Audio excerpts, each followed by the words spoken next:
In this video, we're going to look at how to solve a polynomial inequality. And what do I mean by a polynomial inequality? Well, the best way to see what I mean is to see an example.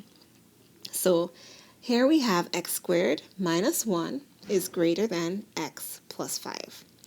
All right, so if we had an equal sign right here, what would that be called? Well, with an equal sign right here and the highest exponent equal to 2, this whole thing would be a quadratic equation. And you probably already know how to solve quadratic equations, and that's not what we're going to do today.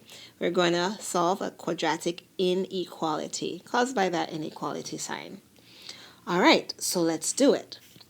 So we're going to start off the same way that we would start if this was a quadratic equation. So in case you forgot, we'll write this over here. Step 1, we're going to make our inequality not equal to 0, but I guess you could say unequal to 0. All right, so let's just say we're going to pull everything over to one side. That makes a little more sense in this case. All right, so we're going to pull everything over to the left.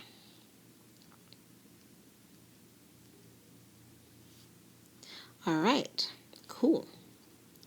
How do we do this? Well, we have an x here and a 5 here, so we can go ahead and take the x here away from that side and take the 5 away from that side. And as you know, everything you do to one side of an inequality, you have to do to the other side as well. So we're going to take the x away and take the 5 away. So on the right side, we get that x squared minus x, negative 1 minus 5 is negative 6, is greater than, and that cancels, which is what we wanted, greater than 0. Okay, cool. So now we have an inequality that is greater than 0. Now, if this were an equation, it would be pretty easy at this point. We would factor and solve. Well, good news. This next step is still to factor. So step 2, we're going to factor. After everything is greater than 0, we can now factor. So if you recall, we're going to be looking for two numbers that multiply to give us our C and add to give us our B. So our two numbers in this case have to have a product of negative 6 and a sum of negative 1. So can you think of two numbers with a product of negative 6 and a sum of negative 1? If you said negative 3 and positive 2, you are correct. Very nice. Okay, and as you know, we're going to split the x's up. We have x on one side, x on the other side, and this is greater than 0. Okay, so far, everything looks exactly like what you already know how to do. But here's where it gets a little different. All right, so we have two numbers that are being multiplied, or two numbers, or two expressions rather, that are being multiplied are x minus 3 and x plus 2. And when the two numbers are multiplied, our answer is greater than 0. Now, what's another way of saying greater than 0? Yes, another way of saying greater than 0 is positive. So we have two numbers being multiplied, and the answer is positive. How can we get a positive answer if we multiply two things by each other? Well, if you think about it, the only way to get a positive answer when you multiply two things by each other is that the two things have to be the same sign. Very good. All right.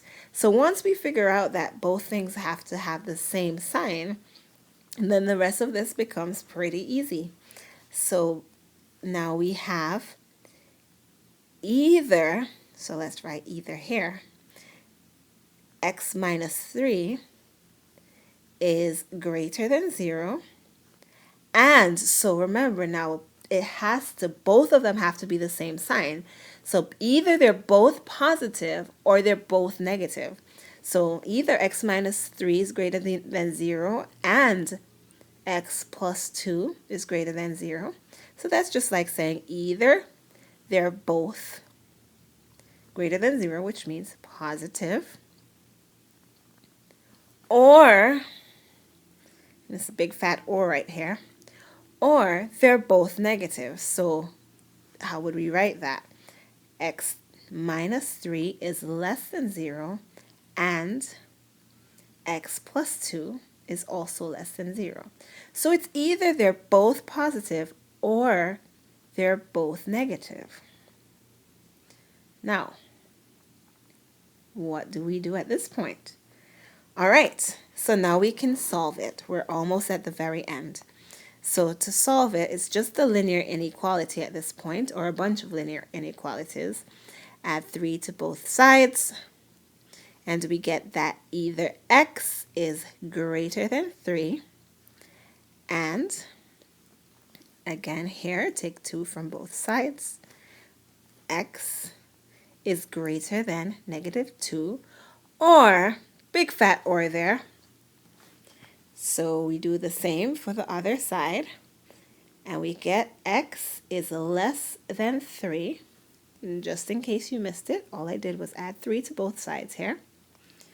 And let's do the same here. Take away 2 from both sides, and we get, and x is less than negative 2. Okay, great.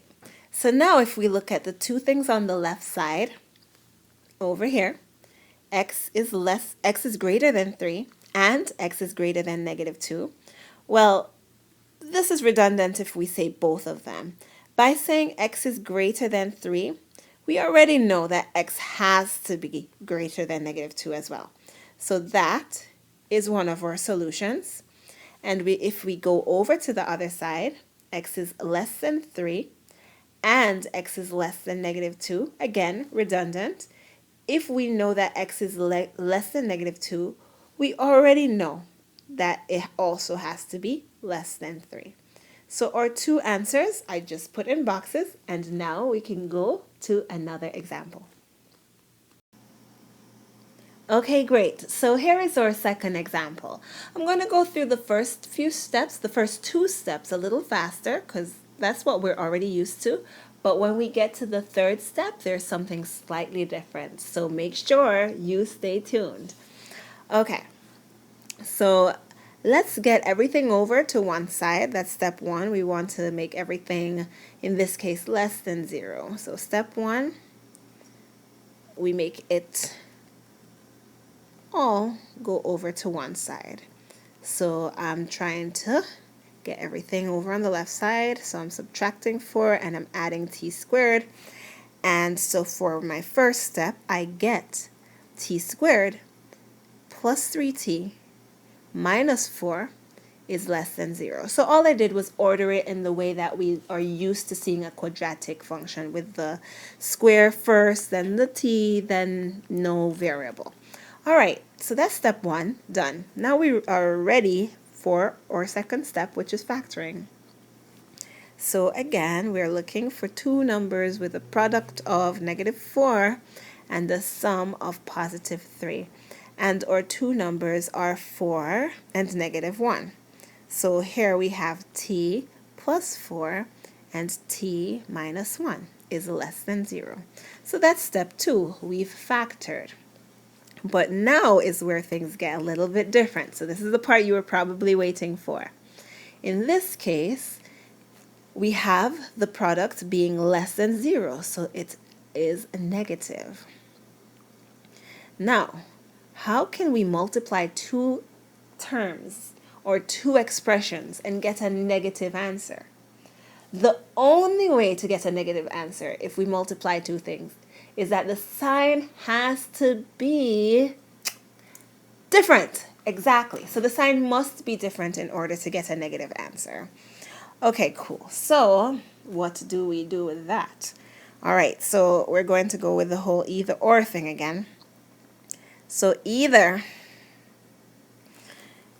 if t plus 4 is positive, greater than 0, positive, so either that is positive and, well, if that's positive, the other one would have to be the other thing. So the other one, meaning t minus 1, would then have to be negative, less than 0.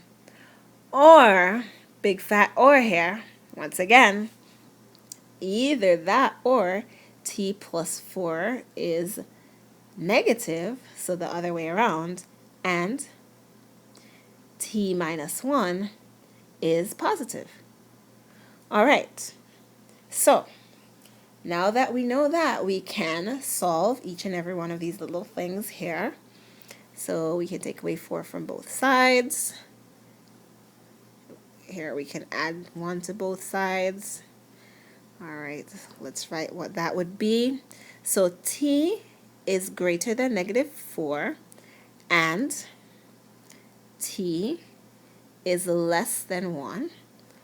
Or, again, big fat or, t is less than negative 4 and t is greater than 1. All right, so only one of these two things makes sense. So either this makes sense or this makes sense. So one of these two things will be the answer. Now, is it possible, and I'm looking on the right side, is it possible for t to be less than negative 4 and greater than 1?